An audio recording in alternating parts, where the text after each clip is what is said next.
Baiklah anak-anak, di video kali ini Ibu akan menjelaskan cara cepat memahami prinsip dan pendekatan geografi dalam menyelesaikan permasalahan fenomena geosfer.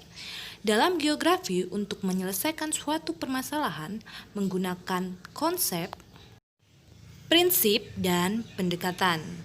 Di minggu yang lalu, Ibu sudah menjelaskan 10 konsep dalam menyelesaikan suatu fenomena geosfer.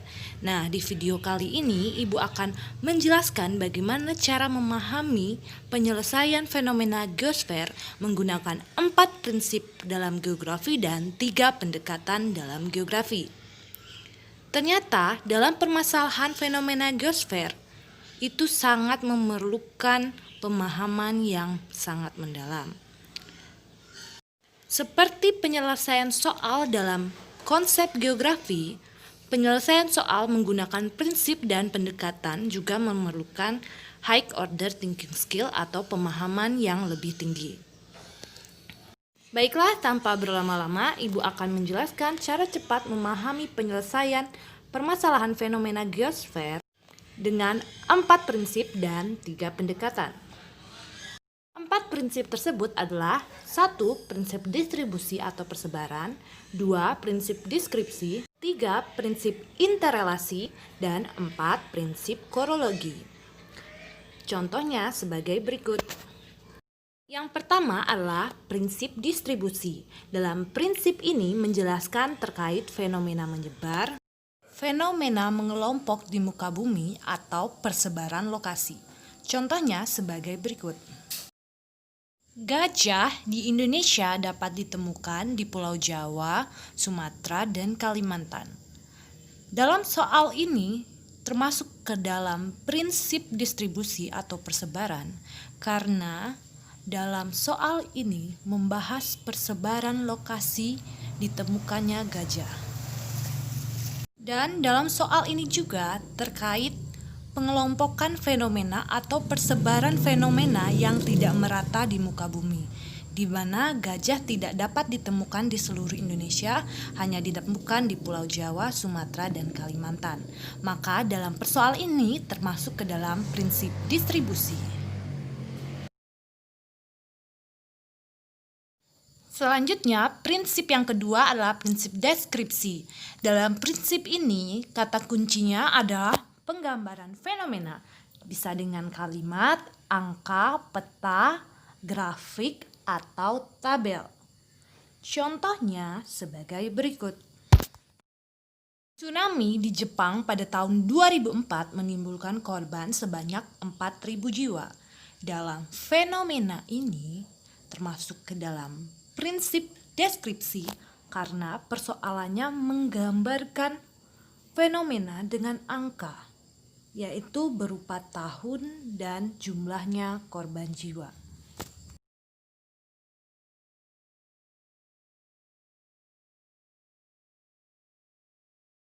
Prinsip yang ketiga adalah prinsip interrelasi. Ingatkah kalian pada konsep yang lalu ada yang dinamakan dengan konsep interaksi dan interdependensi? Konsep tersebut sama seperti dengan prinsip interrelasi yang terkait dengan hubungan fenomena. Jadi kalau ada kata in berarti hubungan, sama dengan konsep interaksi. Contohnya sebagai berikut. Angin terjadi karena perbedaan tekanan.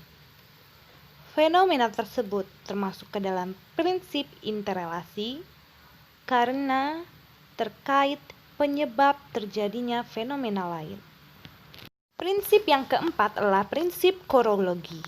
Prinsip ini adalah gabungan dari ketiga prinsip yang tadi, yaitu distribusi, deskripsi, dan interrelasi.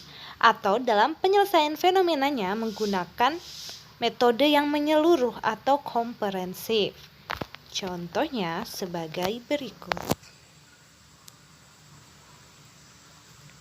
Gunung api terdapat di Sumatera, Jawa, Nusa Tenggara, dan Papua. Persebarannya dapat dilihat pada peta berikut. Wilayah yang dilalui gunung api tersebut menjadi wilayah yang subur akibat aktivitas vulkanisme. Fenomena tersebut termasuk ke dalam penyelesaian prinsip korologi karena terdapat 3 prinsip yang lain yang ada dalam kaitannya dalam soal tersebut. Yang pertama yaitu prinsip persebaran terkait persebaran gunung apinya, yaitu Sumatera, Jawa, dan Nusa Tenggara. Prinsip yang kedua adalah deskripsi terkait penggambarannya ada di dalam peta. Dan prinsip ketiga adalah interrelasi. Dalam kata ini yang terkait interrelasi adalah akibat, terkait hubungan kenapa wilayah tersebut subur akibat aktivitas vulkanisme. Apabila ada ketiga prinsip tersebut, maka terkait ke dalam prinsip korologi. Selanjutnya kita masuk ke dalam 3 pendekatan geografi. Untuk menyelesaikan fenomena dalam geosfer juga membutuhkan pendekatan. Dalam ilmu geografi pendekatannya ada 3. Yang pertama yang disebut pendekatan keruangan atau spasial. Yang kedua pendekatan kelingkungan atau ekologi. Dan yang ketiga adalah pendekatan kewilayahan atau region. Penjelasannya sebagai berikut. Yang pertama yaitu pendekatan keruangan. Pada pendekatan ini kata kuncinya adalah terkait penyebaran fenomena atau penyebaran lokasi dan penggunaan ruang di suatu wilayah. Contohnya sebagai berikut. Daerah perkebunan kopi di Lampung terdapat di Lampung Barat dan Lampung Utara. Dalam fenomena ini termasuk ke dalam penyelesaian pendekatan keruangan karena terkait persebaran lokasi dan penggunaan ruang di suatu wilayah. Selanjutnya pendekatan yang kedua adalah pendekatan kelingkungan atau ekologi. Pendekatan ini terkait hubungan manusia dengan lingkungan, di mana kata kuncinya adalah objeknya yaitu manusia. Jadi kalau ada soal terkait hubungan manusia dengan lingkungan, itu pasti ke dalam pendekatan kelingkungan atau ekologi. Contohnya sebagai berikut. Illegal logging hutan menyebabkan kerusakan ekosistem hutan dan lingkungan. Salah satunya tanah longsor.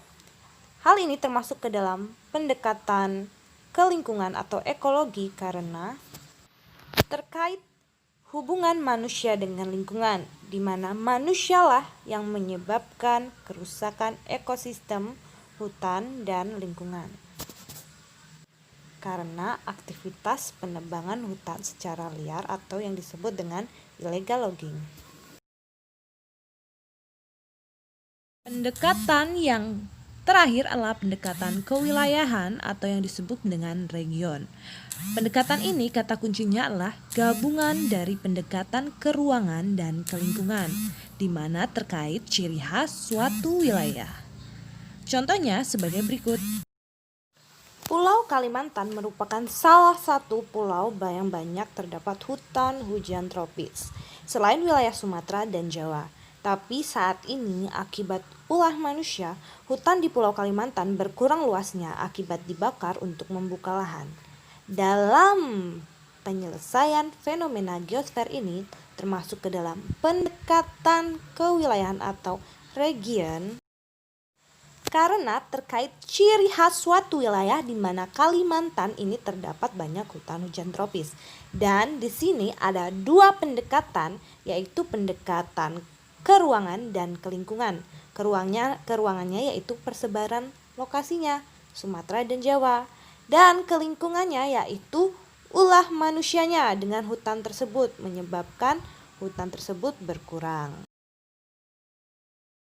Baiklah anak-anak, sekian penjelasan Ibu mengenai konsep, prinsip, dan pendekatan. Sudah Ibu jelaskan semua ya. Tapi ternyata selain itu akan Ibu berikan beberapa pengetahuan yang perlu kalian ingat. Tahukah kalian ternyata dalam suatu penyelesaian fenomena geosfer itu dapat diselesaikan dengan prinsip, konsep, dan pendekatan. Jadi kalian harus berhati-hati ketika membaca soal dan melihat pilihan atau option yang ditampilkan. Kadang-kadang kalau ketika ditanyakan konsep di sana dicampurkan dengan adanya prinsip.